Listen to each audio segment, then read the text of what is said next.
You're listening to The World at 8 with Lynn Mozart.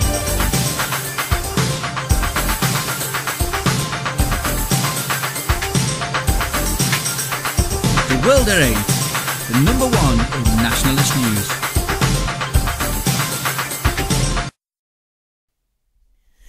Highlights of the news today, the 22nd of April. Something evil this way comes. One child too many. BBC polls downplay potential Romanian-Bulgarian migration. UKIP benefits from Tory gay marriage fanaticism. Belgium, young Muslims don't feel accepted. Italy, crisis could kill 250,000 businesses, says Confirmatio. Good news from Slovenia, halal salami pork free. City of Boston gave subsidy to bombing suspect's radical mosque. FBI hunting 12-strong terrorist sleeper cell linked to Sayanath brothers. Syria, poor Syria. Thought for the day, a roundup of the weekend, plus a headache, I'd say. And finally, Operation Splat and Ooch.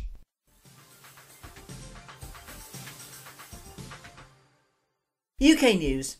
Something evil this way comes. In an opposing editorial published in the Digital Journal by independent journalist Alexander Barron on the massive and ongoing investigation into alleged sex crimes against mostly media people over the weekend, the question is raised as to what is really going on here.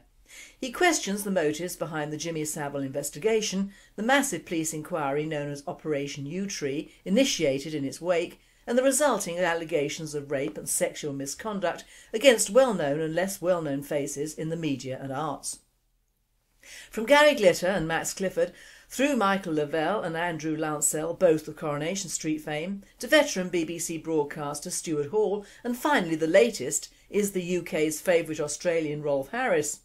He then asks how many sexual predators can we really believe were operating at the Chetton School for Music, where Michael Brewer and his wife were convicted of historic indecent assaults on a woman who committed suicide before the guilty verdicts were returned at their trial, and the arrest of Wen Zhu Li, a professor of music who had taught at the same institution and was arrested on suspicion of rape.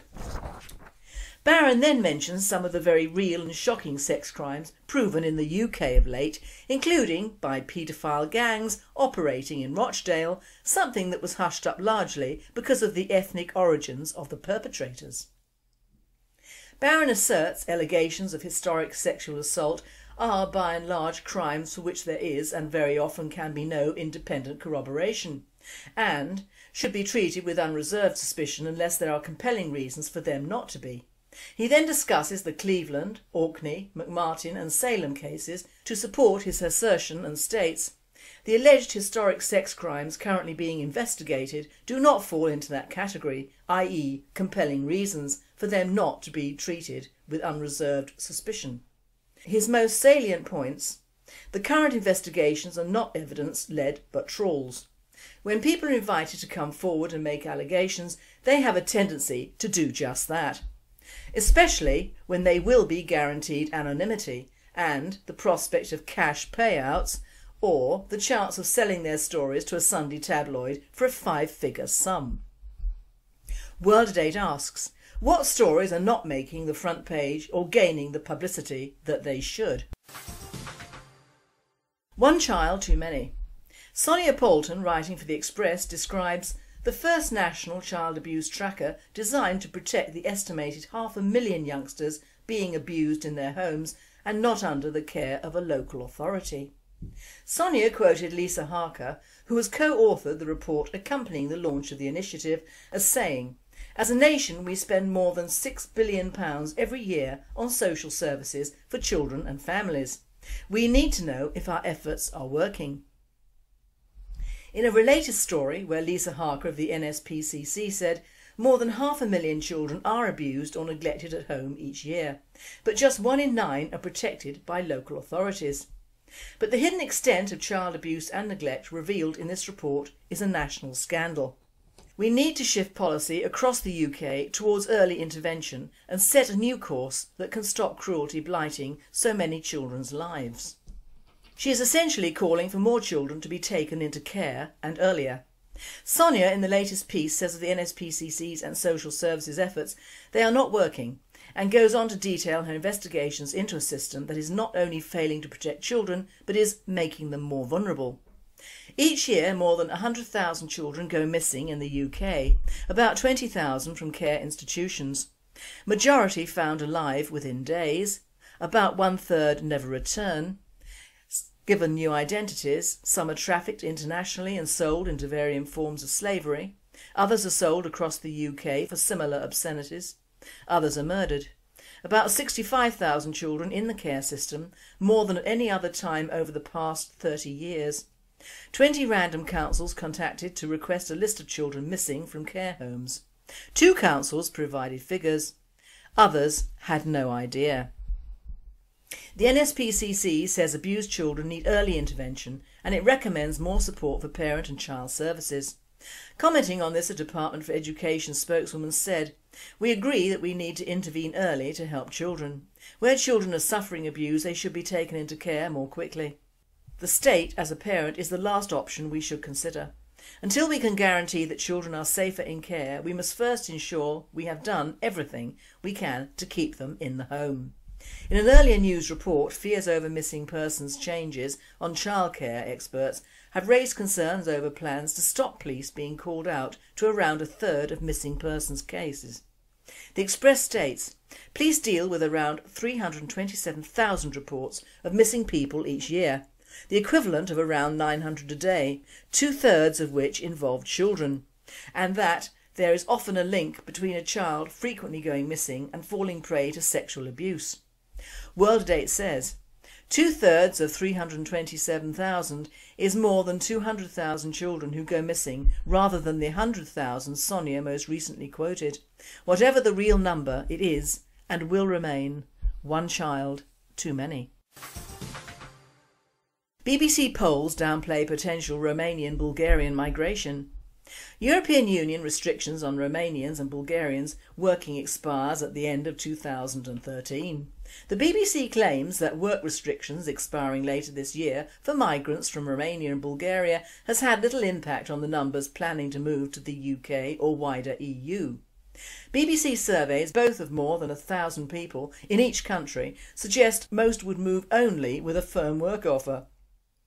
The BBC says, "Some in the UK have voiced fears that ending restrictions will trigger a huge influx of Romanian and Bulgarian immigrants seeking work, as happened in 2004. The UK allowed people from the European Union accession states, including Poland, Hungary and the Czech Republic, to work freely. Many of the people who came to the UK from Poland and other Eastern European countries did so without a job awaiting them. However, the results of a Newsnight survey suggest that, for now at least, most Romanians and Bulgarians would only come to the UK with a firm offer of work." World Today says, "Come on, pull the other one, leg that is. I believe that one about as much as I believe the moon is made of Swiss cheese or the earth is flat and supported by 4 turtles." UKIP benefits from Tory gay marriage fanaticism. Conservative Party finances are reeling with the revelation that at least 5 key Tory donors have defected to UKIP over Prime Minister David Cameron's nonsensical obsession with gay politics. Edmund Costello, formerly chair of the Somerton and Frome Constituency Conservative Association, said, "David Cameron and a group of colleagues have utterly lost touch with the grassroots of the Conservative Party, the majority of whom are outraged by this attack on natural and historic family values. Outrage is one thing, money is essential, and the Conservatives are losing key financial backers at an alarming rate. A number of Conservative donors who once paid $50,000 a year to dine with David Cameron and cabinet ministers as members of the Leaders Group have defected to UKIP." World Date says, "Very commendable, but they're backing the same horse and Farage will welcome money from anyone. UKIP is a chameleon, or rather a very changeable and malleable horse of the same white as shade of pale, whose rider was death."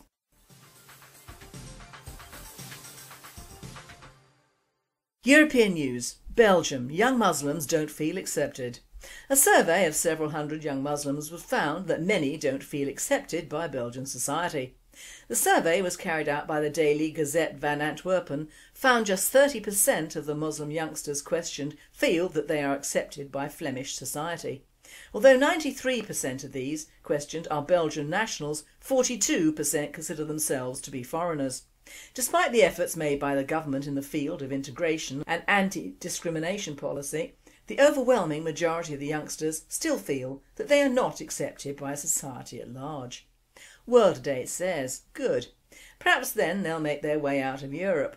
I'm surprised, as Belgium is fast becoming an Islamic stronghold in Europe, but of course this means that they do not consider they have any loyalty to their host country, which could work against the Belgians. Italy, crisis could kill 250,000 businesses, says Confommercio. Almost 4 in 10 Italian families fear they won't have the money to pay their mortgage, while at the same time 250,000 companies are at risk of shutting their doors. Such are some of the results of the ongoing economic crisis in Europe that has hit the recession-plagued Italy very hard. Carlo Sangalli, president of the Confommercio, said Thursday. Making matters worse, 11 million Italian households have been forced to slash spending and are frightened they won't be able to pay Italy's rising taxes.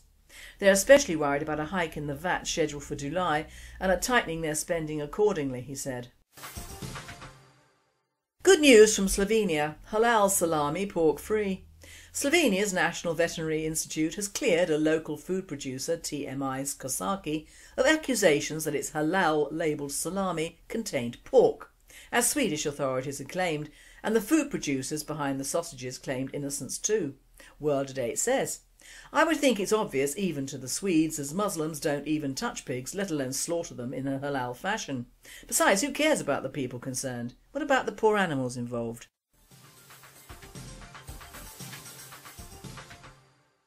World News.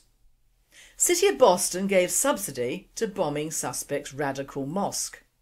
Suspected Boston Marathon bomber Dzhokhar Tsarnaev attended a Massachusetts mosque that made a controversial deal with the Boston City Agency that allowed it to buy land at a lower than market price in exchange for various token services to the Boston community, despite the mosque's links to some radical anti-American figures. The Boston Redevelopment Authority, which is the city's municipal planning agency and which is comprised of mayoral appointees, conveyed the land for the ISB's purchase in 2000 at more than $400,000. However, the City of Boston only charged ISB $175,000 for the land, with an agreement that the ISB perform other services for the city to make up the $225,000 remainder. The deal was later described in media coverage as an apparent financial handout and a possible government subsidy from the City of Boston to the ISB. The ISB has raised concerns in the past for its ties to radical figures in the Muslim world. Now the 19-year-old Tsarnaev can be included amongst its glittering luminaries that includes British journalist Victoria Britton, who has criticised the United States and United Kingdom for waging a war against Islam in its anti-terrorism efforts. Islamic cleric Yusuf Abdullah al-Qadari, who said in a 1995 speech that Islam would conquer America and conquer Europe, and reportedly appeared on an IRS forms as one of the ISB's trustees. ISB trustee Walid Fatahi, who wrote that Jews would be punished for their oppression, murder and rape of the worshippers of Allah, helped broker the ISB's deal with the Boston Redevelopment Authority. World Day comments, of course, the US are just as guilty of encouraging terrorism in its midst as we are in the UK. It seems to be a game of who can roll over the best and display their soft bellies for the butchers. When will these people wake up? FBI hunting 12-strong terrorist sleeper cell linked to Tsarnaev brothers. The FBI was last night hunting a 12-strong terrorist sleeper cell linked to the Boston Marathon bomb brothers. Police believe Tamerlan and Dzhokhar Tsarnaev were specially trained to carry out the devastating attack. More than 1,000 FBI agents were last night working to track down the cell and arrested a man and 2 women 60 miles from Boston in the hours before Dzhokhar's dramatic capture after a bloody shootout on Friday. A source close to the investigation said, "We have no doubt the brothers were not acting alone. The devices used to detonate the 2 bombs were highly sophisticated and not the kind of thing people learn from Google." Syria, poor Syria. The headlines say it all. From the Washington Post we have Kerry, US will expedite new aid to Syrian opposition. US vows to double non-lethal aid to Syrian rebels as backers reach accord.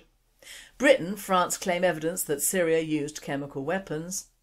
Fox News gives us US to provide Syrian rebels with $123 million more in aid.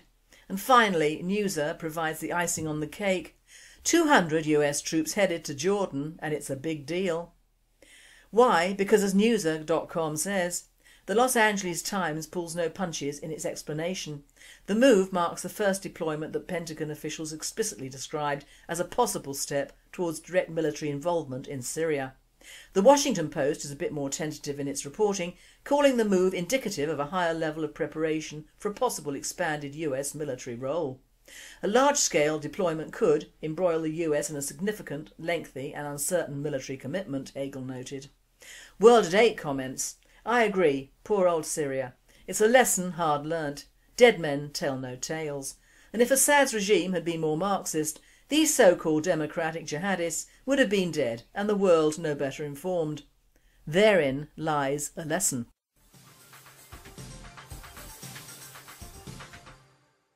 Thought for the day, roundup of the weekend and a headache, I say.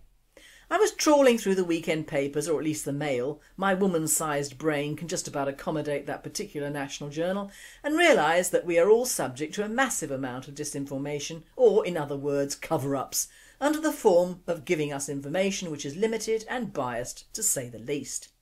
Now, not all people in this country of ours are subjected to this for many and varying reasons. First of all, you have to be able to read and understand English, which blots out an entire generation, and indeed many races, from being propagandised. Some people will not read certain papers on principle, although like our three main political parties, they're all really the same wolf in sheep's clothing. On a lighter side, I skirted, like it, the women's mags and came to the conclusion that as I couldn't afford £200 for a skimpy top, £500 for a cloth printed bag, or around 400 quid for a rather fetching hot pants suit, this section was not for me. I did however fancy the rather nice day dress for £1,874. Let no one tell you that winning the lottery would make no difference to me. Watch this space, if only. By the time I came to the article that we as a nation are indulging in extramarital affairs on a large scale, I was bent double laughing.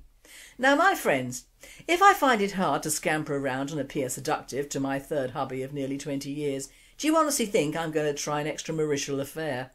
Just imagine all that hard work with a total stranger. No, a good book and a bottle of wine and a headache, I say.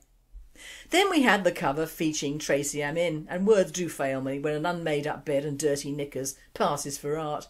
And she doesn't give up, does she? Well, you have to hand it to her for sheer chutzpah in conning the liberal lovies, don't you?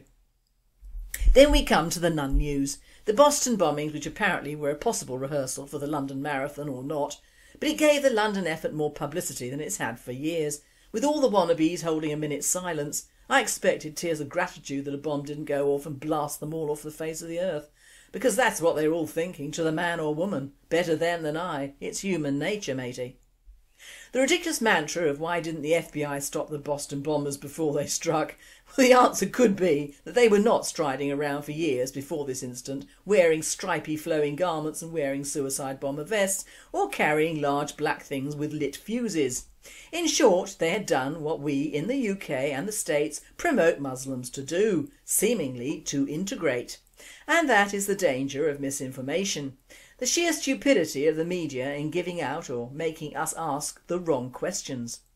Don't ask why this fragmented family were allowed into the States in the first place, but do ask why the American system allowed it to happen. Blame shifting. The media are experts at it. I didn't realise that the States had some sort of history with Chechnya, perhaps preferring an Islamic offshoot to a Russian one. But then we and they allow all manner of Russians into our countries, possibly unchecked and unmonitored. Certainly health-wise, this is not good. My stepdaughter in New York got TB from looking after Russian teenagers in a summer camp for her trouble. Why do the West pander to the East so much? Because it's not widely broadcast that many of these European peoples are riddled with TB and worse. Why do you think they come here especially for the free health care?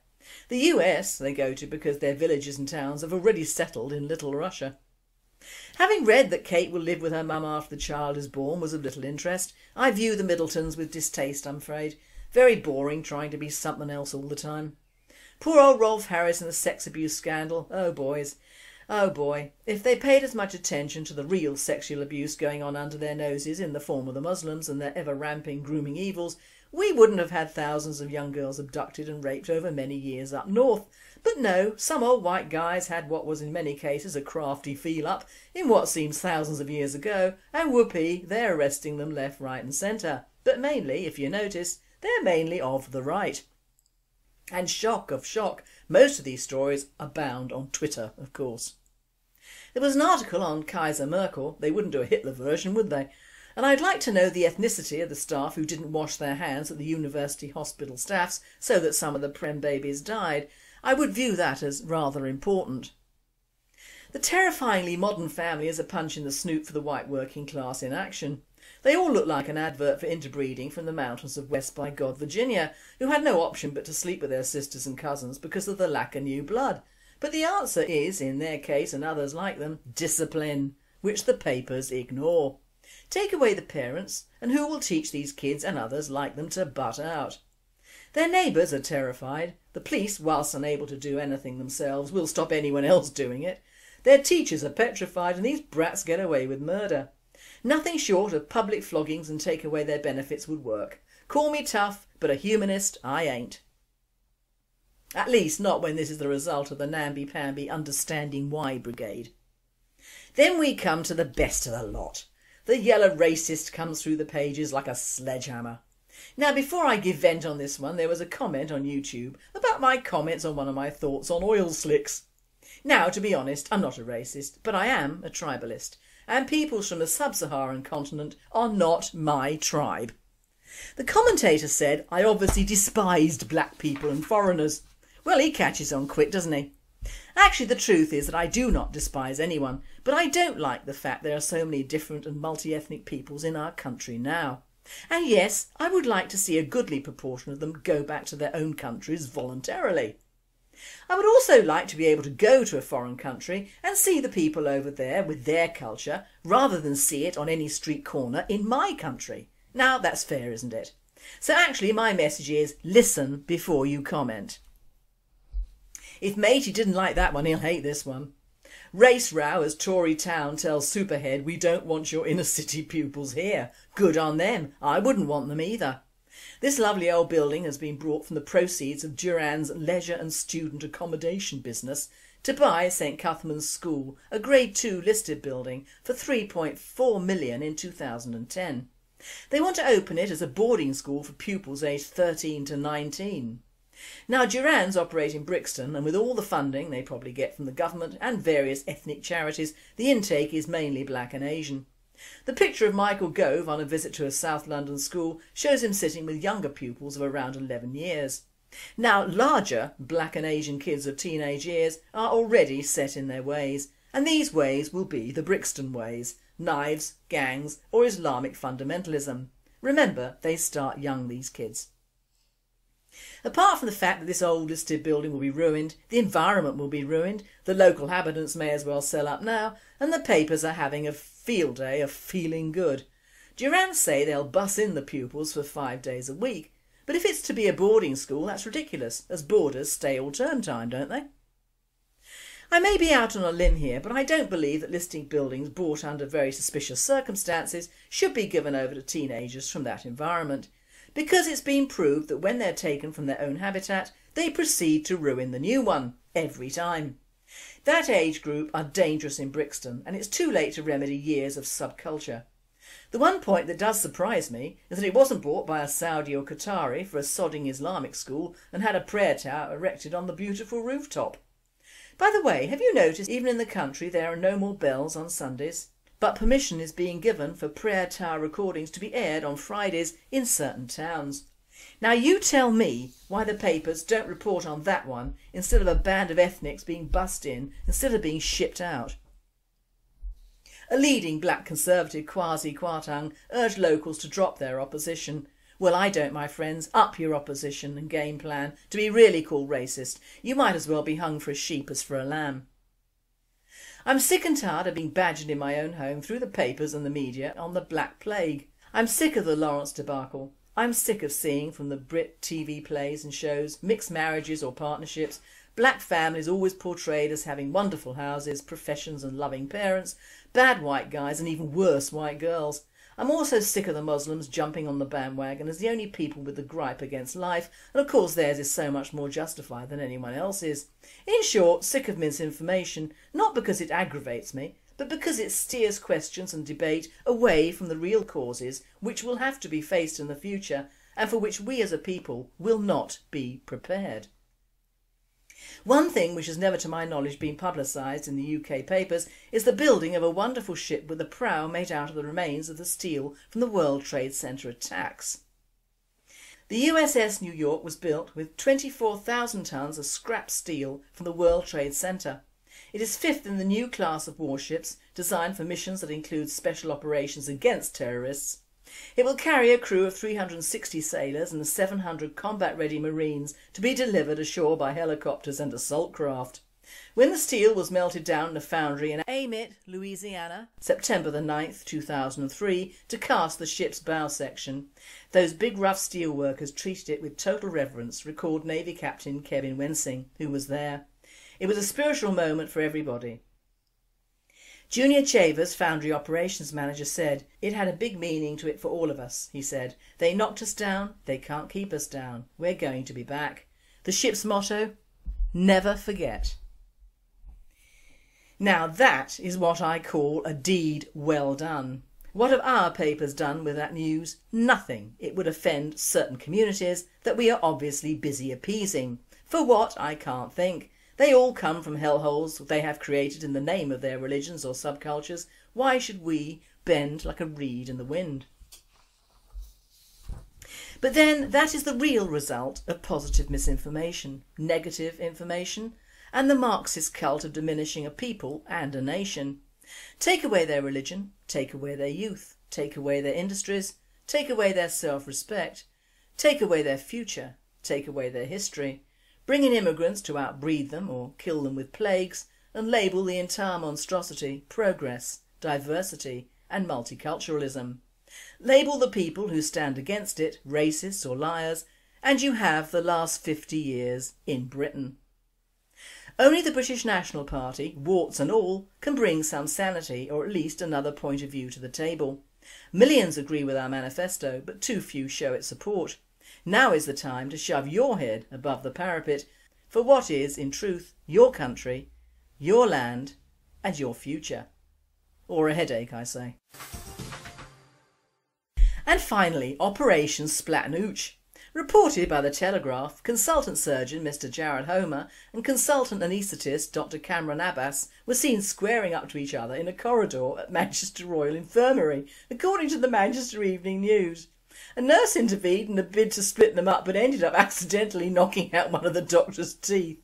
It's understood Dr Abbas from Didsbury and Mr Homer from Moberley in Cheshire have been asked to stay at home while hospital chiefs investigate the incident. A spokeswoman for Central Manchester University Hospital NHS Foundation Trust, which manages the MRI, said, "This incident is the subject of an internal investigation and we are unable to comment further while this is underway." It is understood the incident took place around 2 to 3 weeks ago. It is believed to have started off as a minor row over patients not being brought down to theatre at the right times. It escalated into a huge argument and ended with the pair going toe to toe. It's not clear which doctor lost a tooth during the incident. On one side we have Dr Abbas specialising in anaesthetising obese people, an area of medicine called bariatric anaesthesia, and gives lectures to the Society for Obesity and Bariatric Anaesthesia in London and Manchester. He declined to comment at his home in Manchester. On the other side we have Mr Homer, who was appointed as a consultant ear, nose and throat surgeon at the Manchester Royal Infirmary and the Christie Hospital in 2002. He has special expertise in head, neck cancer and thyroid surgery, as well as surgery for snoring and rhinoplasty, or nose jobs. He is also director of the Manchester Ear, Nose and Throat Clinic, a private business whose website says he has performed more than 700 cosmetic rhinoplasties, and is honorary laryngologist to the Royal Northern College of Music. Mr Homer could not be reached for a comment. However, this presenter says there's no record of when Dr Abbas started consulting at the Royal Infirmary. However, he does have a website, and one of the 2 comments reads thus: "Not really much point in having a reviewing facility if your review gets removed if it's deemed unsatisfactory. I had a bad experience being anaesthetised by Dr Abbas, but obviously if it's not a fantastic review it will be removed again." Perhaps there was a misunderstanding along the lines of language, and it would be interesting to know who lost their tooth to whom. Not good for patients though, scalpels at dawn. You've been listening to The World at 8. I am Lynn Mozar, and I wish you all a very good night.